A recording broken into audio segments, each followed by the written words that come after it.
معزز ناظرین، اسلامی تاریخ صرف جنگوں اور فتوحات کی کہانی نہیں، بلکہ یہ ایک ایسی تہذیب کا قصہ ہے کہ جس نے دنیا کو علم، انصاف اور ترقی کے نئے راستے دکھائے۔ لیکن یہ سب کچھ کیسے شروع ہوا؟ کیا ہمیشہ سے اسلامی دنیا ترقی کی بلندیاں چھو رہی تھی؟ معزز دوستو، حقیقت یہ ہے کہ ایسا نہیں تھا، بلکہ اس کی بنیاد خلفائے راشدین کے سنہری دور میں رکھی گئی تھی، جہاں حکمران طاقت کے بجائے عدل اور علم کو فوقیت دیتے تھے۔ حضرت ابوبکر صدیق رضی اللہ تعالیٰ عنہ نے مرتدین کی بغاوتوں کو کچلا اور قرآن کو کتابی شکل میں جمع کرنے کا حکم دیا۔ حضرت عمر فاروق رضی اللہ تعالیٰ عنہ نے اسلامی سلطنت کو ایران، شام اور مصر تک وسعت دی اور بیت المال کا نظام متعارف کرایا۔ حضرت عثمان غنی رضی اللہ تعالیٰ عنہ نے قرآن کی ایک مستند کاپی تیار کروا کر تمام اسلامی دنیا میں پھیلائی اور بحری فوج کی بنیاد رکھی۔ حضرت علی مرتضیٰ رضی اللہ تعالیٰ عنہ نے عدل کی بے مثال روایات قائم کیں، جنہیں آج بھی یاد کیا جاتا ہے۔ لیکن جیسے ہی مسلمانوں نے عدل و انصاف کو ترک کیا، سازشوں اور اختلافات میں الجھ گئے، تو تباہی ان کا مقدر بن گئی۔ خلفائے راشدین کے بعد اسلامی حکومت بنو امیہ کے ہاتھ میں آئی، جنہوں نے اسلامی سلطنت کو اسپین سے لے کر وسطی ایشیا تک پھیلا دیا۔ ان کے دور میں عظیم الشان فتوحات، جدید طرز کی مساجد اور ایک مضبوط مرکزی حکومت قائم ہوئی۔ دمشق کی اموی مسجد اور قرطبہ کی عظیم مسجد آج بھی اسلامی فن تعمیر کا شاہکار سمجھی جاتی ہیں۔ لیکن طاقت کی اس توسیع کے باوجود بنو امیہ ایک بڑی غلطی کر بیٹھے۔ انہوں نے نسلی تفریق کو ہوا دی اور غیر عرب مسلمانوں کو کمتر سمجھا، جو بعد میں ان کے خلاف کھڑے ہو گئے۔ یہی وہ چنگاری تھی کہ جس نے آگ بھڑکا دی اور آخر کار بنو امیہ کا زوال آ گیا۔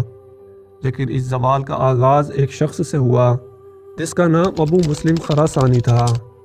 ابو مسلم خراسانی کی قیادت میں خراسان کے عوام نے بنو امیہ کے خلاف بغاوت کی اور عباسی خلافت کی بنیاد رکھی۔ ابو مسلم نے اس بغاوت کو کامیاب بنایا، جس سے عباسی خاندان کو اقتدار حاصل ہوا اور بنو امیہ کا سورج غروب ہو گیا۔ اس انقلاب نے اسلامی دنیا کے مستقبل کو ایک نیا رخ دیا اور عباسی خلافت کے عروج کا آغاز ہوا۔ معزز دوستو، 750 عیسوی میں عباسی خلافت کا آغاز ایک بڑے انقلاب سے ہوا، جس میں بنو امیہ کا تقریباً مکمل خاتمہ کر دیا گیا تھا۔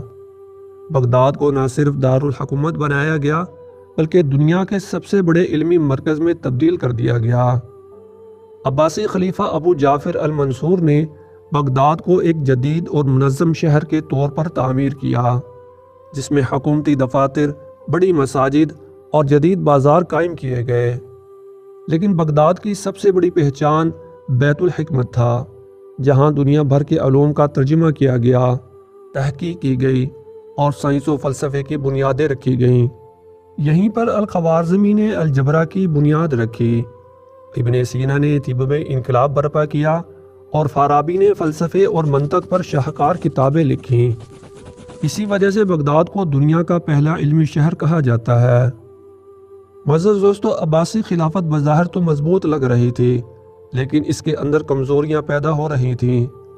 اندرونی بغاوتیں، فرقہ واریت، عیش و عشرت اور حکمرانوں کی نااہلی آہستہ آہستہ خلافت کو کھوکھلا کر رہی تھی، اور جب اندرونی کمزوریاں حد سے بڑھ جائیں تو بیرونی دشمن بھی حملہ کرنے کے لیے تیار ہوتے ہیں۔ لیکن اس سے پہلے بھی ایک اور اندرونی بحران تھا۔ سلجوکیوں، فاطمیوں اور دیگر مسلم ریاستوں کے ٹکراؤ نے عباسی خلافت کو مزید کمزور کر دیا۔ سلجوقی حکومت کا بڑھتا ہوا اثر و رسوخ بغداد میں عباسی خلافت کی طاقت کو محدود کر رہا تھا، تو فاطمی خلافت مصر میں اپنی طاقت بڑھا رہی تھی اور عباسیوں کی سیاسی حیثیت کو چیلنج کر رہی تھی۔ اس خلفشار نے خلافت کی بنیادوں کو ہلا کر رکھ دیا اور مسلمانوں کے اتحاد میں دراڑیں ڈال دی۔ اس کا نتیجہ بالآخر بیرونی حملوں کی صورت میں نکلا۔ معزز دوستو، 1258 عیسوی کا وہ خونی دن کہ جب دریائے دجلہ کا پانی سیاہ ہو گیا، کیا آپ جانتے ہیں کہ ایسا کیوں ہوا؟ معزز دوستو، اس کی وجہ یہ تھی کہ تاتاریوں نے بغداد کی عظیم لائبریریوں کو آگ لگا دی اور لاکھوں کتابیں دریائے دجلہ میں بہا دی گئیں۔ یہ وہی تاتاری تھے کہ جن کے بارے میں رسول اللہ صلی اللہ علیہ وسلم نے 600 سال پہلے پیش گوئی کرتے ہوئے ارشاد فرمایا تھا کہ قیامت تب تک قائم نہیں ہوگی جب تک کہ تم اس قوم سے نہ لڑو کہ جن کے چہرے سرخ، آنکھیں چھوٹی اور ناک چپٹی ہوگی، اور جن کے جوتے بالوں سے بنے ہوں گے۔ معزز دوستو، یہ اسلامی تاریخ کا سب سے بڑا المیہ تھا۔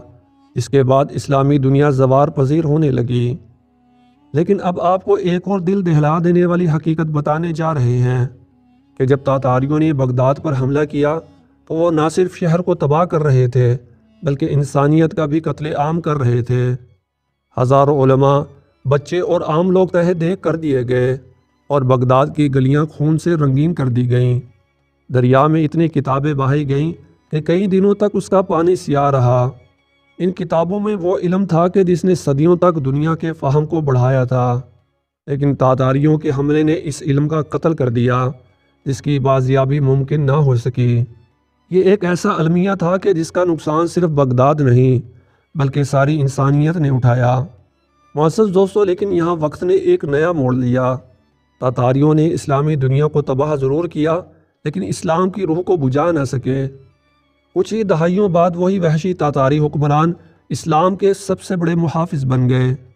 چنگیز خان کے پوتے برقع خان وہ پہلے تاتاری سردار تھے کہ جنہوں نے اسلام قبول کیا۔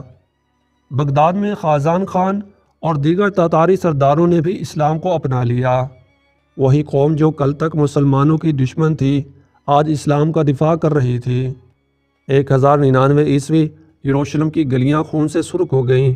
صلیبی فوج نے شہر پر قبضہ کر لیا اور مسجد اقصی میں پناہ لینے والے ہزاروں معصوم مسلمانوں کو بے دردی سے قتل کر دیا گیا۔ لیکن یہ تباہی صرف صلیبیوں کی طاقت کا نتیجہ نہیں تھی بلکہ مسلمانوں کی اندرونی کمزوری، اختلافات اور سازشوں کا بھی ایک المیہ تھا۔ اس وقت مسلم دنیا کئی حصوں میں بڑھ چکی تھی۔ فاطمی، سلجوقی اور زنگی حکمران آپس میں برسرے پیکار تھے۔ ابن اسیر لکھتے ہیں کہ جب ہم متحد نہیں ہوتے تو دشمن ہمارے دروازے پر دستخط ضرور دیتا ہے، لیکن سوال یہ ہے کہ کیا مسلمان ہمیشہ شکست ہی کھاتے رہے؟ جواب ہے کہ نہیں۔ تاریخ گواہ ہے کہ جب مسلمان اتحاد اور ایمان کے ساتھ کھڑے ہوئے تو تاریخ نے ایک نیا موڑ لیا۔ معزز دوستو، اب چند سوالات آپ کے ذہن میں گردش کر رہے ہوں گے کہ کیا یروشلم دوبارہ آزاد ہوا؟ اگر ہوا تو وہ کون سا فیصلہ کن لمحہ تھا کہ جب مسلمانوں نے یروشلم کو دوبارہ آزاد کرایا؟ وہ کون سا جنگجو تھا کہ جس نے صلیبیوں کو شکست دی؟ اور ایک عام سپاہی کا بیٹا کیسے تاریخ کا سب سے بڑا فاتح بن گیا؟ صلاح الدین ایوبی اور چنگیز خان کا آپس میں کیا رشتہ تھا؟